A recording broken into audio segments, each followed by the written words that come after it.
effects of sudden wealth syndrome, something along Do you know, that. I feel something like that when I get a refund on some clothes that I've ordered and they refund my money. I feel Well, this money that happens all the time for you, doesn't it? You are that person who like orders like three. Do you know what? I ran. A lot of people don't know this, but I had an online retail brand, which we built. Globally, it sold all around the world. We sold it. Be careful now what you say here. I think I know what you're going to say, and don't offend certain people. Is it? Well, no, I'm not going to offend anyone. I just, but do you know what? I know people do it, right? But not many people did. But people who will buy £300 worth of clothes, and you knew it, right? When somebody put an order in for like, because an average order was generally anywhere between £30 and £50 an order, okay? Maybe £30 and £60, I kind of say was the average order size. When you saw the people putting orders in, apart from around Christmas time, you would have bigger ones.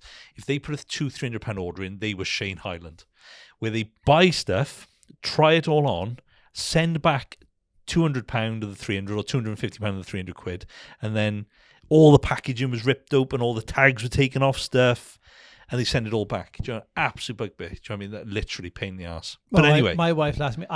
You say 250 to 300. I'd say I average probably 200 a month spending on clothes, and I say I average 196 quid back on it. I don't keep anything. I don't know why I get it.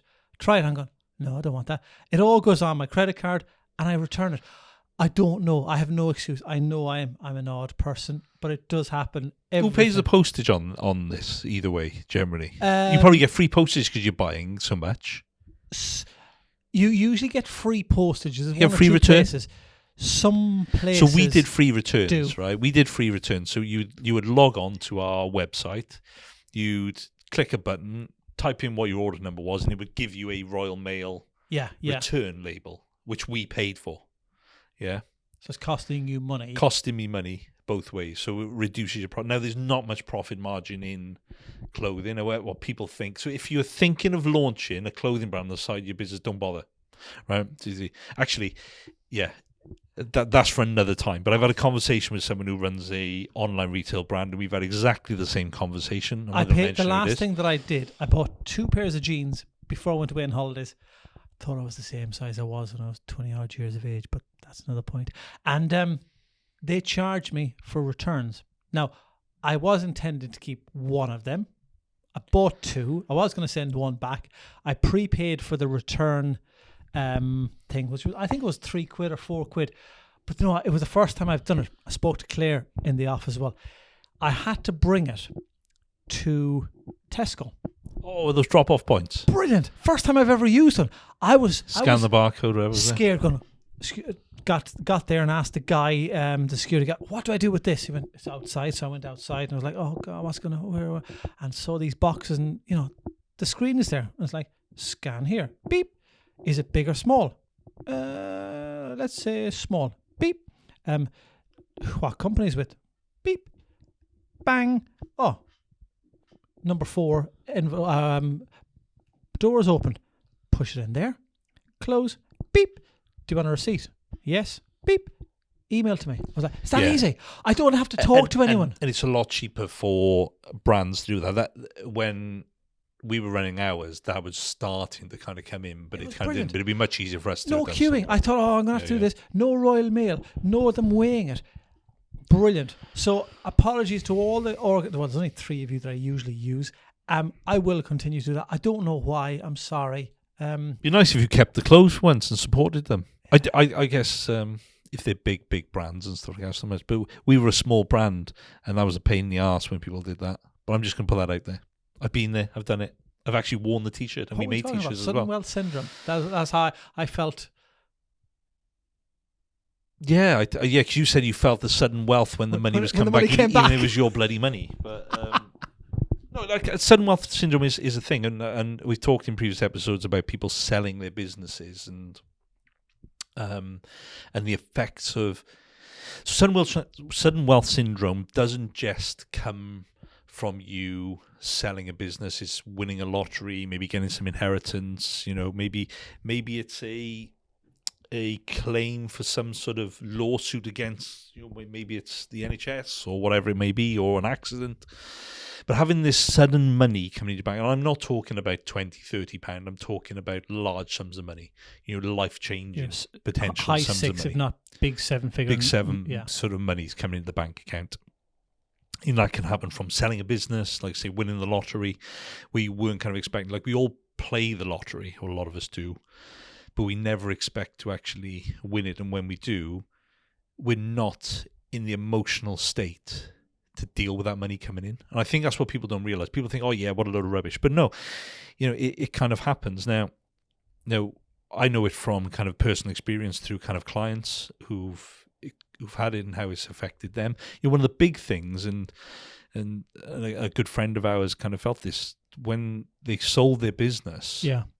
They lost their purpose, because if you've spent your time building this brand, building this business, and then suddenly it's sold and you've got this big lump of money in the bank, you were going to work maybe 40, 50, 60 hours a week, and your passion was there. Every weekend you were involved, and even like you saw the emails coming in from a new client going, yes, I accept that offer coming on Sunday. You're involved in that business. All of a sudden, overnight, you're no longer involved in that business. He became a professional fisherman, didn't he? He did, yeah. Yeah. But openly talks about having kind of that kind of, and went into an element of depression and really struggled with identity. But I've seen that in another. So when I had my first house 20 odd years ago, I know I didn't go old enough to have had a house 20 years ago, but when I had my first house, so I lived in, it was an ex-council house in the Newport area, and one of my neighbours actually won the lottery back 20 years ago. 11.9 million. Did you get any Round of it? about there. No.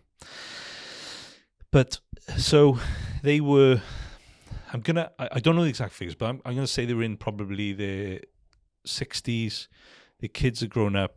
They looked after one of their children as well. So they'd been brought up kind of a couple of jobs, all of a sudden won this huge amount of money, and they didn't really know what to do with it. Yeah. And I kind of saw this unfold. So they gave some money to the kids. They bought the kids some houses, bought them cars. They wanted more money.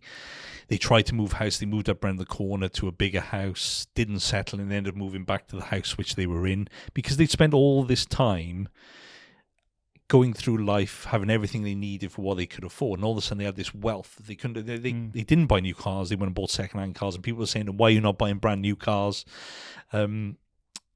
But the family kind of turned on them in the end because they wanted more money, and the husband struggled with the stress. He ended up having a heart attack and passed away. Whether it was to do with that, I don't know. But I remember the wife saying to my mum, it was the worst thing that could ever happen to them, having that money. They wish they never had it. And people don't understand that. What do you mean? You're financially free. You can do whatever you want and ever. It doesn't make sense. But they didn't know what to do with that money. Yeah. And the problem is, then, like I've talked about it before when I talked about sudden wealth syndrome, is that you will find friends and family, the worst will come out to them when money's involved. Yeah, it is the norm. I've just checked because you gave out to me for so many times. I had to make sure that my mic was on. Yeah. Halfway through chatting about this, I thought, oh no. But it is true, and as you say, it's not just the win on the lottery or selling that. Even somebody that has an injury, maybe a catastrophic injury, and all of a sudden you go, how are we going to cope as a family? And all of a sudden, through something that happens, compensation or something like that, you get X amount of money in. Again, that's another life-changing. That's wealth, unfortunately, through horrible circumstances. But all the issues that come with that. That's a roller coaster of being okay, then having some medical issue or something like that happens, and not being able to wonder how you're going to make ends meet, and then having it back again.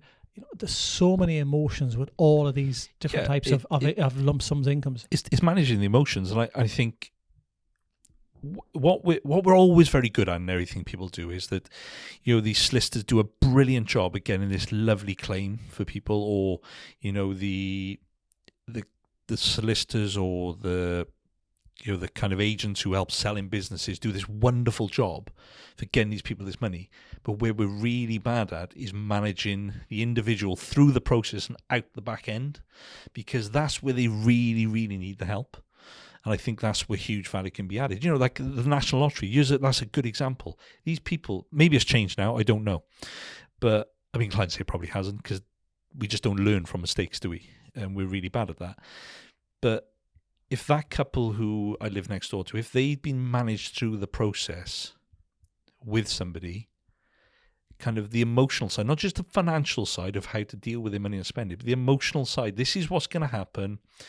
These are the things that's going to happen to you. This is how we're going to help you manage it.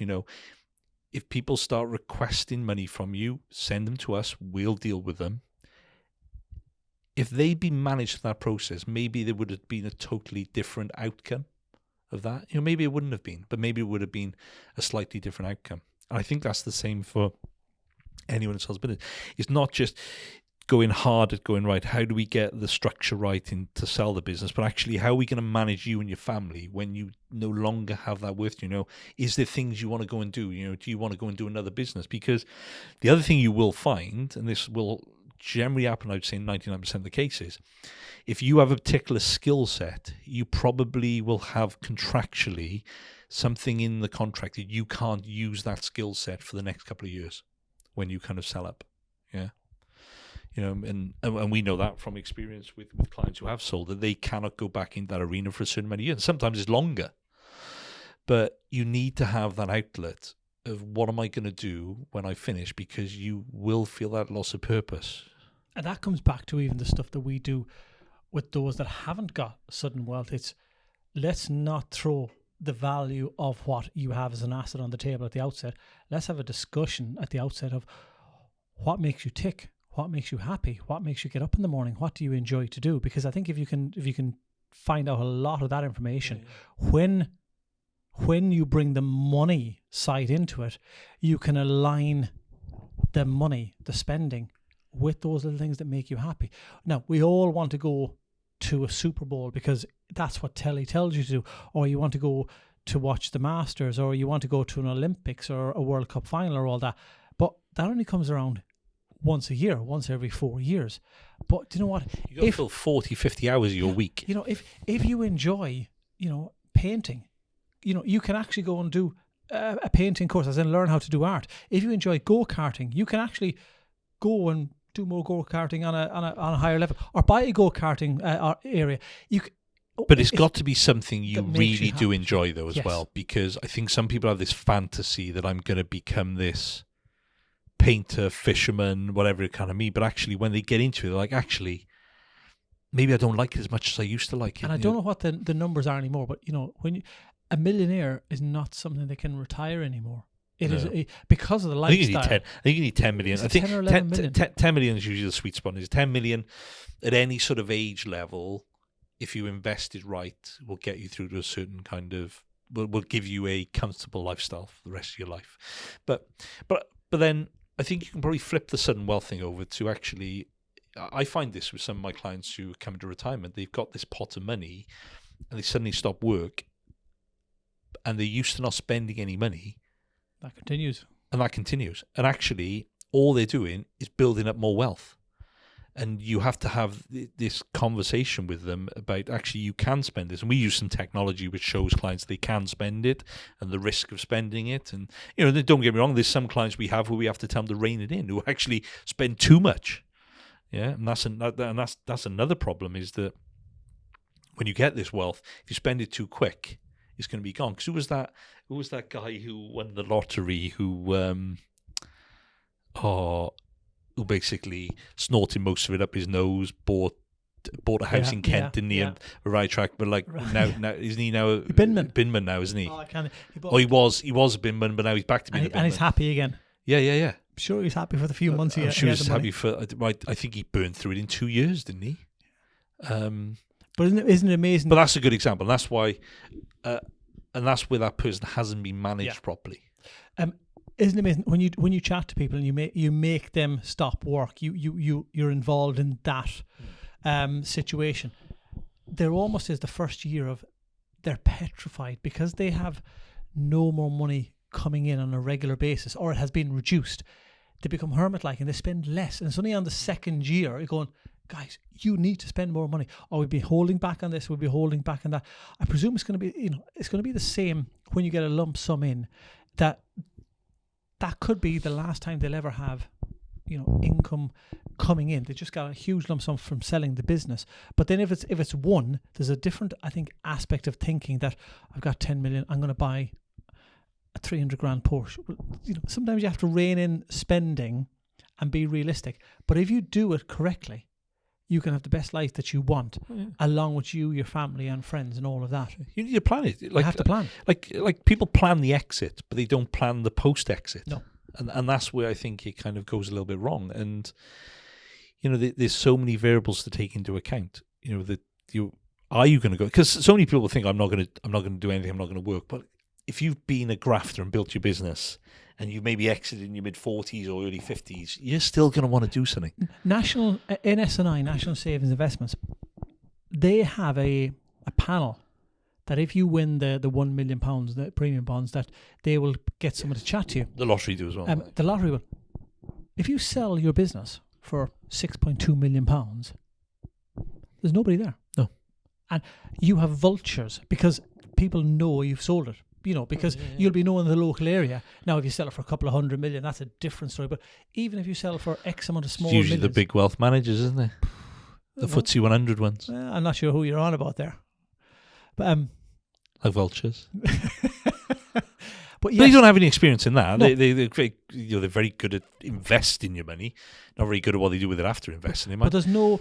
as you said, the vultures are going to be circling around. That person's going to feel under pressure to do something because they know they have to do something, but they don't know what to do. But my advice to anyone exiting their business selling, they've got that lump sum, do not do anything with that money for 6 to 12 months.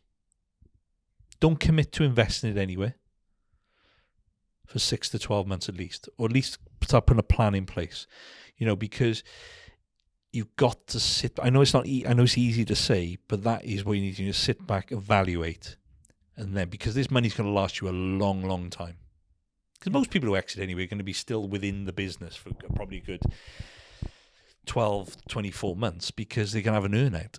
Go on a cruise for 3 months and get the concierge Yeah, exactly. Spend 36 grand and go do something Go and do the silly. holidays and do all those kind of things. But don't commit to tying all your money up within the first 6 to 12 months because there's a lot of variables that have to be taken into account. But the problem is if you walk through the door of a wealth manager's, one of the big ones, they're going to just want to put your money on ice straight away.